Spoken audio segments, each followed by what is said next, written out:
ही दृश्य आहेत पुण्यामधून अमित शहांच्या गाड्यांचा ताफा।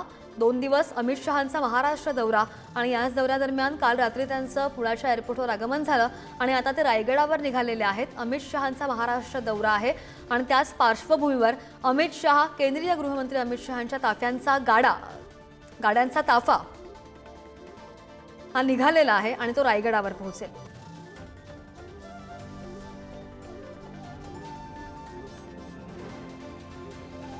काही वेळापूर्वीच आपण अमित शहांच्या दौऱ्याचं प्रयोजन सुद्धा पाहिलं आणि आज महायुतीच्या नेत्यांच्या अमित शहांसोबत बैठक सुद्धा होणार आहे। नुकतीच काही क्षणापूर्वी त्यांच्या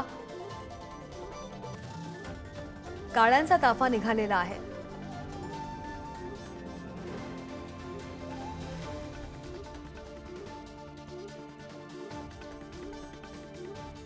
आणि या संदर्भात अधिकची माहिती कर आमचे प्रतिनिधी ज्ञानेश्वर चौतमल आपल्या सोबत आहेत। ज्ञानेश्वर, नुकतंच आपण दृश्यांमध्ये पाहतोय अमित शहांच्या गाड्यांचा ताफा रायगडाकडे रवाना झालेला आहे।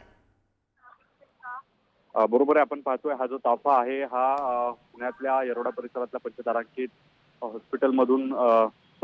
हॉटेलमधून बाहेर पडतोय आणि विमानतळाकडे जातो आहे। आता काही मिनिटांमध्ये पुढच्या हे सगळे नेते जे आहेत ते रायगडला पोहोचतील। या गाडीत जर आपण बघितलं तर अमित शहांच्या सोबत या सगळ्या ताफ्यामध्ये मुख्यमंत्री देवेंद्र फडणवीस होते, एकनाथ शिंदे होते आणि हे सगळे जे नेते आहेत त्यांचा हा जो सगळा ताफा आहे तो विमानतळाच्या दिशेने रवाना होताना आपण पाहतो आहोत।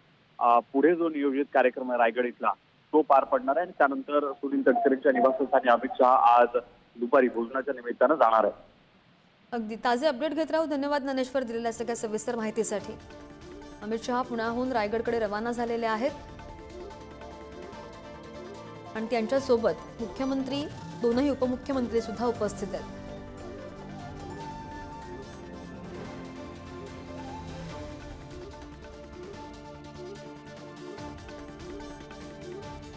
अमित शहांचा हा 2 दिवसांचा महाराष्ट्र दौरा आहे आणि त्याच पार्श्वभूमीवर ते रायगडमध्ये सुद्धा जाणार आहेत आणि त्यांच्या गाड्यांचा ताफा नुकताच निघालेला आहे। अमित शहा किल्ले रायगडावर शिवरायांना अभिवादन करणार आहेत। त्यांच्यासोबत मुख्यमंत्री आणि दोनही उपमुख्यमंत्री सुद्धा उपस्थित आहेत आणि शिवरायांच्या 345व्या पुण्यतिथी निमित्तानं अमित शहा हे रायगड दौऱ्यावर आहेत आणि राजमाता जिजाऊंच्या समाधीस्थळी अमित शहा भेट सुद्धा देतील आणि त्यांना अभिवादन सुद्धा करणार आहेत। इतकंच नाही तर अमित शहांचं सुनील तटकरेंच्या निवासस्थानी आज स्नेहभोजन सुद्धा असेल आणि अमित शहांच्या उपस्थितीमध्ये संध्याकाळी मुंबईमध्ये महायुतीच्या नेत्यांची बैठक आहे। या बैठकीमध्ये काय होतं त्याकडे लक्ष असेल। मात्र सध्याची ही दृश्य आपण एक्सक्लुझिव्ह पाहतोय पुण्यामधून। अमित शहा काल रात्री पुण्यामध्ये आले, पुण्यामध्ये त्यांचं आगमन झालं आणि आता पुण्याहून रायगडकडे त्यांच्या गाड्यांचा ताफा रवाना झालेला आहे। केंद्रीय मंत्री अमित शहा यांच्याबरोबर मुख्यमंत्री देवेंद्र फडणवीस आणि दोनही उपमुख्यमंत्री सुद्धा उपस्थित आहेत। ही 2 दृश्य आपल्या स्क्रीनवर। अमित शहा महाराष्ट्र दौऱ्यावर नुकताच त्यांच्या गाड्यांचा ताफा निघाला आणि दुसरीकडे ते किल्ले रायगडाला भेट देणार आहेत आणि त्याच पार्श्वभूमीवर शिवरायांच्या 345व्या पुण्यतिथी दिनानिमित्त रायगडावरची ही गर्दी आपण पाहतोय। शिवप्रेमींनी ही गर्दी केलेली आहे आणि राजमाता जिजाऊंच्या समाधीस्थळी सुद्धा अमित शहा भेट देणार आहेत। तर शिवरायांच्या 345व्या पुण्यतिथी दिनानिमित्त अमित शहा रायगड दौऱ्यावर आहे।